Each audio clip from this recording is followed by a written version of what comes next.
Hi, I'm Lucas from Nanographics. We are specialists in visual science communication with a focus on biomedicine. So, biomedical processes, they're very complex and they depend on the interaction between tiny molecules and atoms.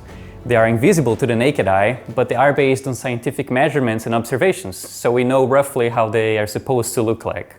And so what we do at Nanographics is we help people and companies present these processes in simple but still interesting and beautiful ways.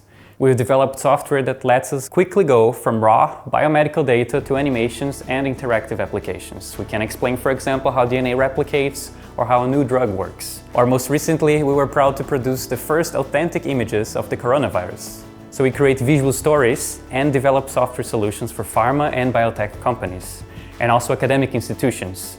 So our goal and our vision at Nanographics is to help our clients engage, excite, and educate people, and to bring attention to innovations that really deserve it.